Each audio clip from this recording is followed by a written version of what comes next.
네, 화제 이슈를 콕 짚어보는 10분 인터뷰 시간입니다. 국정원이 최근에 박지원, 서훈 전 국정원장들을 각각 서해 공무원 피격 사건 그리고 탈북어민 강제 북송 사건 관련해서 직권남용 등의 혐의로 고발을 했는데요. 자, 박지원 전 원장은 사실 무근이다 반박하고 있습니다. 이게 사안 자체도 복잡한데 또 이 국정원 내부 시스템을 잘 알지 못하면 이해가 잘 가지 않는 대목이 많아서요. 자, 그래서 국정원 탐사 취재 전문 기자 UPI의 김당 대기자를 모시고 팩트 체크 해보려고 합니다. 자, 김 기자님 안녕하세요. 네, 안녕하세요. 나와주셔서 감사합니다. 자, 모두의 국정원 탐사 취재 전문 기자 이렇게 소개를 드렸는데 예. 책도 내셨어요. 예. 시크릿 파일 반역의 국정원. 자, 국정원 취재 이력이 한 얼마 되십니까? 제가 시사저널 기자 시절부터 했으니까요. 그때 김영삼 정부 90년대 한 중반부터 아마 했던 것 같아요. 예. 그래서 그때 이제 취재할 때 만났던 사람이 이제 흑금성 공작원. 예. 그래서 나중에 이제 공작이라는 책을 쓰게 됐죠. 공작이라는 책을 쓰셨고 예. 영화화가 됐습니다. 예, 그렇습니다. 황정민 씨가 예. 주연하는 그 굉장히 재밌는 영화였는데 그 원작자이시기도 합니다. 지금 한 7개 정권째 국정원을 보고 계시군요. 네. 물론 이제 김영삼 정부 때는 아직 국정원이 아니고 안기부 시절이에요. 네. 자, 국가정보원이 최근에 문재인 정부 시절에 두 전직 원장을 고발했는데요. 정권이 교체된 지 이 2달여 만에 전직 원장을 고발한 사례. 과거에 혹시 있었나요? 예, 과거에도 있었습니다. 아, 그래요? 예. 대표적인 게 이제 권영애 부장이 네. 그때 안기부였죠. 예. 예. 북풍 공작에 연루돼 가지고 그때 검찰 수사를 받게 됐었는데 네. 그때 이제 6급 직원부터 안기부장까지 줄줄이 다 구속이 됐거든요. 근데 이제 안기부 부원에 대한 수사는 국정원장의 그 허락이 있어야 됩니다. 그 당시에. 네네. 예. 근데 이제 국정원에서 그걸 안 막았죠. 그러니까. 예. 그거 자체가 이제 일종의 직접 고발은 아니었지만은 네. 고발과 비슷한 그런 이제 효과가 있었던 거죠. 정권이 바뀌고 예. 전임 정부에서 안기부가 공작을 했던 걸 처벌한 사례다. 예, 그렇습니다. 그리고 이제 주로 이제 국정원이라는 조직 자체가 외부에는 극히 안 알려져 있기 때문에 그렇죠. 주로 이제 감찰실을 중심으로 해서 항상 그 내부 감찰 시스템이 굉장히 강화가 돼 있어요. 근데 이제 문재인 정부 들어서도 마찬가지였죠. 그래서 서훈 원장이 취임하자마자 그때 이제 신현수 감찰실장, 네. 그다음에 한 분이 또 누구냐면은 조남관 검사. 네네네. 그분이 문재인 정부에서 나중에 대검 차장까지 했잖아요. 그렇죠. 예. 그분이 바로 제가 착오가 있었네요. 그러니까 네. 신현수 기조실장, 네. 조남관 감찰실장. 실장. 예. 이렇게 라인업을 두고 내부 감찰을 했죠. 국정원에. 예. 그래서 6개월 동안 그때 이제 적폐청산 TF를 만들어 가지고 검사들 여러 명을 파견받아 가지고 내부 감찰을 진행했고 그렇게 해서 이제 뭐 수십 명이 사업 처리됐죠. 네. 2개 질문 지금 소화해 주셨는데 이렇게 마주보면서 느낌이 요원 출신 같으세요. 국정원 내부에 계셨던 느낌이 막 납니다. 자, 이번에 그 박지원 전 원장 사건부터 한번 들여다보죠. 예. 자, 국정원이 자체 조사 결과 박 전 원장이 서해 공무원 피격 사건에 대한 첩보 보고서 등을 무단으로 삭제한 것으로 드러났다. 이게 이제 보도 내용입니다. 예. 박지원 전 원장은 사실 무근이다. 국정원이 받은 첩보를 삭제해도 원생산처의 첩보는 남는 것이다. 예. 또 삭제를 했어도 예. 국정원 메인 서버에 남는다. 예. 왜 그런 바보짓을 하겠나 이렇게 예. 강력 반발했습니다. 예. 그럼 첩보를 뭐 생산한 게 아니라 공유했다고 얘기를 하셨는데 예. 삭제해도 국정원 메인 서버에 남는다. 요거 맞습니까? 네, 맞습니다. 예. 심지어 열람만 해도 그 흔적이 그 로그인 기록이 다 남거든요. 들여다만 봐도. 예, 들여다만 봐도. 그래서 심지어 이제 원장도 자기에 대한 그 평가라든가 이런 거에 대해서 잘 보지 못한다는 얘기가 있어요. 왜냐하면 남기 때문에. 네네. 흔적이 남기 때문에. 근데 이제 국가기관이기 때문에 부처 영역에 따라서 그 여러 가지 전산망들을 다 공유하지 않습니까? 그렇죠. 인터넷 형태로 해가지고 네. 뭐 교육 부분, 무슨 국방 부분 뭐 이런 식으로 해가지고. 근데 이제 국정원 같은 경우에 보안 업무 규정이라는 게 있는데 네. 이게 대통령령인데요. 여기에 따라서 행안부 통합 전산망에서 그 12가지의 행정정보를 열람할 수 있습니다. 그다음에 신원조사 업무를 또 하고 있지 않습니까? 국정원이 고위공직자였던 경우에. 그래서 국정원 내에 그 전용 검색 단말기를 두고 법무부 출입국 기록이라든가 그다음에 경찰의 수배 범죄 경력이라든가 이런 걸 다 조회할 수 있어요. 네네. 이게 우리는 모르는 사이에 다 조회가 되는데 예. 제가 알아본 바는 연간 한 100만 회 정도 조회를 합니다. 그래서 조회를 할 수만 하게 되면 단지 기록이 남겨야지 이게 네네. 저기 볼 수 있기 때문에. 예, 당연히 그렇게 해야 되잖아요. 예, 그래서 당연히 열람 조회 기록이 남게 돼 있고요. 그래서 예전에 그 노무현 정부 당시에 이제 기억하실지 모르겠는데 이명박 시장이 대선 후보로 나올 때 네. 이명박 시장의 부동산 정보를 국정원 5급 직원이 열람해가지고 들여다봤다. 예, 이게 정동영 후보 캠프로 이게 전달됐다? 제공이 됐다라는 의혹이 제기된 바 있어요. 예. 근데 그 나중에 그건 사실로 이제 확인이 됐는데 네. 그것도 기록이 남기 때문에 가능한 거죠. 예. 그러니까 이제 박지원 전 원장의 얘기가 틀린 건 아니네요. 맞네요. 그렇죠. 근데 이제 이게 이제 밈스라는 특수한 이게 이제 책이거든요. 네네. 그래서 이번에 이제 언론에 자세히 이제 밈스가 좀 알려졌는데 네.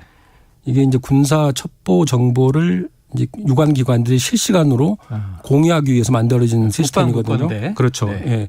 그래서 군내부 보안 전산망입니다. 이게. 그런데 이 운영은 국방정보본부에서 해요. 네. 그렇기 때문에 국방정보본부는 국정원하고 국정원의 감독을 받는 또 기관이거든요. 네. 왜냐하면은 정보 예산을 쓰기 때문에. 네. 그래서 이제 밈스 같은 경우는 각군 작전사령부, 예하부대, 한미연합사, 그다음에 국정원, 그다음에 남태령의 그 벙커, 네네. 그다음에 청와대 안보실 네. 이게 다 같이 공유가 되고 있습니다. 지금 이제 용산으로 공유가 되겠군요. 예. 대통령실이니까.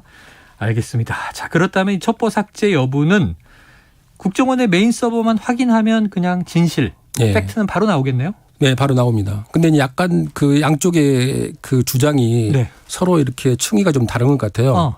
그러니까 박 원장 같은 경우에는 첩보를 삭제할 수도 없고 그 삭제하면 기록이 남는 데가 바보짓을 왜 하냐 네네. 이런 논리지 않습니까? 예. 근데 이제 국정원 측에서는 그 밈스의 첩보가 아니고 밈스 첩보를 토대로 한 정보 보고서, 국정원에서 생산한 정보 보고서를 국정원의 원장이 지시를 했다라는 건데 원장은 이제 이 부분에 대해서도 자기는 청와대 지시를 받은 적도 없고 지시를 한 적도 없다. 삭제 지시를 이렇게 이제 얘기하고 있습니다. 네, 그것도 이제 부인을 하는 겁니다. 예. 그러니까 처음에는 밈스는 공유한 정보고, 근데 이제 고발 내용은 생산한 정보인데 생산한 적도 없다.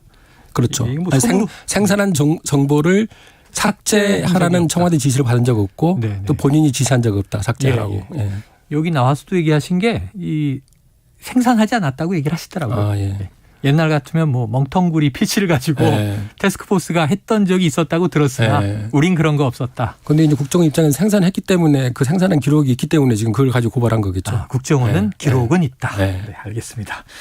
자, 이 국정원이 자체 조사를 벌여서 첩보 보고서 등을 무단으로 삭제했다라고 언론에 발표할 정도면 말씀하신 대로 국정원은 좀 입증할 증거 일부라도 가지고 있다 이렇게 볼 수는 있겠네요.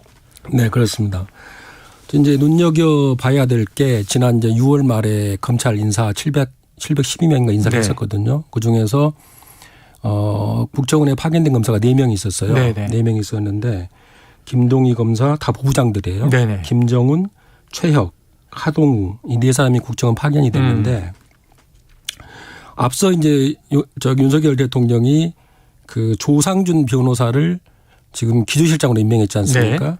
이제 이분이 그 윤 대통령이 검찰총장 재직할 때 대검 형사부장이었어요. 그래서 한동훈 지금 법무부 장관이 반부패 강력부장이었고 그래서 그 당시에 이제 지근거리에서 보좌를 했기 때문에 좌동은 우상준이다 이런 뭐 얘기까지 나올 정도였거든요. 네. 근데 이제 이 양반이 지금 이제 기조실장이고 그 다음에 최혁 부부장 검사가 지금 감찰 심의관이라는 감투를 쓰고 지금 들어가 있거든요. 근데 이제 아까 말씀드렸다시피 감찰실을 중심으로 한다 그랬지 않습니까?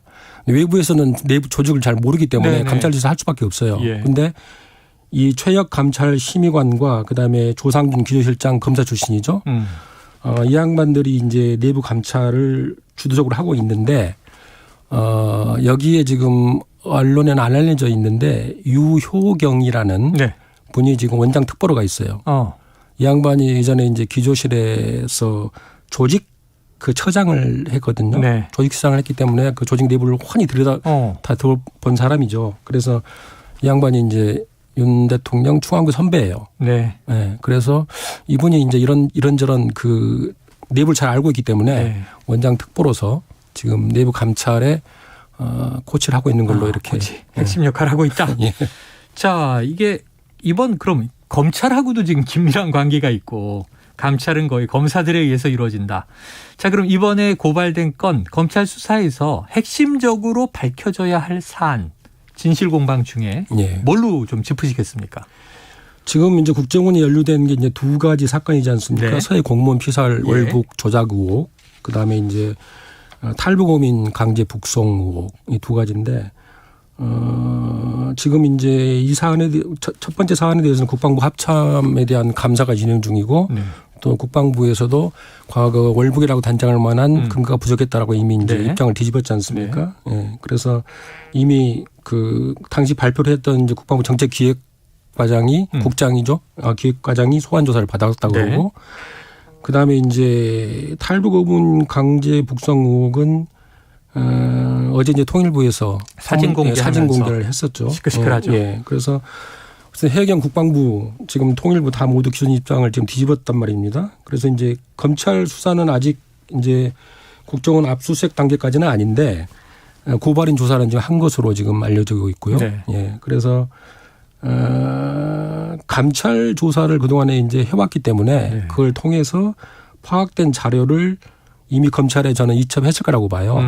그래서 왜냐하면 과거에 그 아까 말씀드렸던 서훈 원장, 신현수 기조실장, 조남관 감찰실장 때도 적폐청산 TF를 이제 수사하고 이럴 때도 기관 협조 공문이라는 걸 통해 가지고 자료를 다 주고 받았거든요. 네네네. 이번에도 이제 그런 걸 주고 받았을 가능성이 크고요. 예. 아마 압수수색 전후에서 그게 다 이루어질 가능성이 크다고 봅니다. 그래서 결국 핵심은 이제 월북 조작 이란 것들이 어떤 청와대 내부 지침에 따라서 네. NSC를 통해서 내려온 거 아니냐라는 네. 이제 의혹이거든요. 근데 이제 지난번에 그 하태경 의원이 지금 국힘당의 진상규명 TF 단장을 네, 맡고 네. 있지 않습니까? 근데 이제 그때 그 조사 결과를 보니까 3 서씨를 네네네. 지금 핵심 인물로 지목을 하고 있더라고요. 그래서 뭐 서훈 원장, 그다음에 서욱 국방장관, 서욱 예. 국방장관, 그다음에 당시. 서주석 당시 안보실 1차장. 네네. 그래서 이제 안보실 서주석 1차장이 그런 청와대 지침을 예. 국방부와 해경에 하달했다라는 보는 거죠. 국힘당에서는. 알겠습니다. 야, 지금 기자님 얘기를 듣다 보니까 이거 하룻밤도 모자랄 것 같아요. 너무 꼼꼼하게 세세하게 잘 알고 계신데 시간이 많이 가서 네. 결론을 좀 여쭤봐야 될 것 같습니다. 이른바 이게 야권은 정치보복이다 이렇게 얘기하고 있잖아요. 예. 자, 박지원 전 원장에 대해서 이게 괘씸죄가 작동한 것이냐. 뭐 이런 부분, 이 사건이 이렇게 벌어지게 된 발단, 배경 어떻게 읽고 계십니까? 예, 몇 가지 이제 그 정황상 근거는 있습니다. 네. 그러니까 예를 들어서 국정원장은 그 24시간 보고를 받는 그런 네. 안보 직위거든요. 네. 그래서 한시라도 자리를 비워둘 수가 없죠. 그래서 후임자가 통상 임명될 때까지는 유임하는 게 관행입니다. 네. 국정원장 임기를 보면 그때 그 원장분들 예. 보면 그렇습니다. 근데 이번 정부는 5월 11일 날 김규현 지명함과 동시에 동시에? 그날 이제 사표 냈거든요. 사임시켰어요. 예, 그렇습니다. 그래서 그때 박 원장이 저 잘렸습니다 그러더라고요. 본인 말로. 그리고 이제 통상 원장과 차장은 퇴임하면은 이제 품위 유지라든가 예우 차원에서 네. 원장은 1년, 차장은 6개월 정도 그 관용차를 유지를 해줍니다. 예, 예. 기사 딸린 차를. 네. 근데 이번 정부에서는 모시고 갈 때만 집으로 모시고 갈 때만 모셔주고 끝. 그 다음 날 바로 차를 회수했어요. 네네네. 이런 걸 봐도 상당한 그 좀 괘씸죄가 있지 않나 싶고요. 네. 그다음에 현 정부 들어서 지금 보도 자료가 딱 2건 나왔어요. 예. 그 중에 이제 한 건이 원훈과 원훈석 복원이 있지 않습니까? 예, 과거로 지금 돌아간 거죠. 의지에서 양지를 제한한다. 그렇습니다. 그다음에 첫 번째 보도 자료가 바로 박지원 전 원장 재직 중 직무사항 공개 유감 네네. 뭘 표명한 공식적으로 문제 제기를 한 거예요. 그러니까 원장 퇴임 한 달 만에 이렇게 직접 전 원장을 상대로 이렇게 한 적이 사실 없죠. 이례적이다. 예. 근데 물론 이제 전직 원장이 퇴임하자마자 방송 나와가지고 네. 엑스파일 얘기하고 이런 적도 없죠. 없고. 알겠습니다. 자, 뭔가 좀 불편한 관계가 배경으로 작동했을 것이다. 예. 하지만 이제 고발에 또 정황 근거는 있는 것 같다. 이렇게 정리를 해보고 야 다음에 국정원 이슈 나오면 꼭 좀 모시도록 하겠습니다. 네, 알겠습니다. 술술 나오십니다. 자 지금까지 국정원 탐사 취재 전문기자 UPI 뉴스의 김당 대기자였습니다. 오늘 고맙습니다. 네, 감사합니다.